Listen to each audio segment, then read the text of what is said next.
দর্শক সংবাদের শুরুতে জানিয়েছিলাম নারায়ণগঞ্জের সিদ্ধিরগঞ্জের বাসায় বিস্ফোরণের কারণে আগুনে একই পরিবারের ৮ জন দগ্ধ হয়েছেন। এ নিয়ে বার্ন ইনস্টিটিউট থেকে জানিয়েছিলেন আমাদের এক সহকর্মী। এবার যাব সিদ্ধিরগঞ্জের দুর্ঘটনাস্থলে, সেখানে রয়েছেন ইমরান আলী।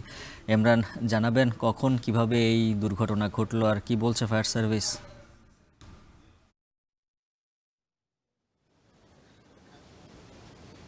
জি, গত রাতে আনুমানিক ৩:৩০টার দিকে সিদ্ধিরগঞ্জের নাসিক ১ নং ওয়ার্ডের এই বাড়িটিতেই বৈদ্যুতিক শর্ট সার্কিট থেকে অগ্নিকাণ্ডের ঘটনা ঘটে।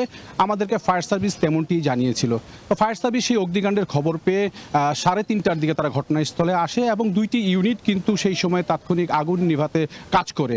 এবং আমাদেরকে ফায়ার সার্ভিস আরও যেটি জানিয়েছে যে তারা পৌঁছানোর আগে স্থানীয়রা দগ্ধদেরকে উদ্ধার করে স্থানীয় একটি হাসপাতালে নিয়ে যায়। সেখান থেকে তাদেরকে প্রাথমিক চিকিৎসা শেষে ঢাকা মেডিকেলে প্রেরণ করা হয়। তো আমরা এখন রয়েছি সেই দুর্ঘটনা কবলিত বাড়িটির সামনে।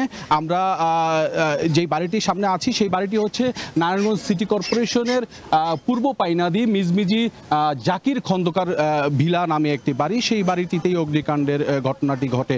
তো এখানে আমরা স্থানীয়দের সাথে কথা বলেছি এবং এখানে তাদের এক স্বজনের সাথেও আমরা এসে কথা বলেছি। তো আমাদেরকে যেটি জানিয়েছে যে প্রাথমিকভাবে আমরা ৮ জনের নাম জানতে পেরেছিলাম, পরে এখানে এসে আমরা আরও একজনের নাম জানতে পারি। সেখানে কিন্তু শিশু এবং বৃদ্ধ সহ ৯ জনের কথা আমরা জানতে পেরেছি এবং তারা সবাই কিন্তু ঢাকা মেডিকেল কলেজে চিকিৎসাধীন আছে। এবং যেই দুর্ঘটনার যে বিষয়টি আমাদেরকে জানানো হয়েছে ফায়ার সার্ভিস থেকে, সেটি হচ্ছে যে গত রাতে আনুমানিক ৩:৩০টার দিকে বৈদ্যুতিক শর্ট সার্কিট থেকে একটি দুর্ঘটনা ঘটে এবং সেখানে বাসার যে একটা ফ্রিজ ছিল, আমাদেরকে বলা হয়েছে সেই ফ্রিজের কম্প্রেসার বাস্ট হয়ে অগ্নিকাণ্ডের ঘটনাটি ঘটে এবং সেই থেকেই হচ্ছে একই পরিবারের এই ৯ জন দগ্ধ হয় এবং তাদেরকে প্রাথমিকভাবে স্থানীয়রা উদ্ধার করে আর স্থানীয় ক্লিনিকে নিয়ে যায় এবং সেখান থেকেই কিন্তু ঢাকা মেডিকেল কলেজে পাঠানো হয়। তো আমরা এখানে রয়েছি এবং স্থানীয়রা এখানে আছে এবং বিষয়টি নিয়ে পুলিশও কাজ করেছে। পুলিশের পক্ষ থেকে আমাদেরকে একই বক্তব্য দেওয়া হয়েছে এবং ফায়ার সার্ভিসের পক্ষ থেকে আমাদেরকে একই বক্তব্য দেওয়া হয়েছে।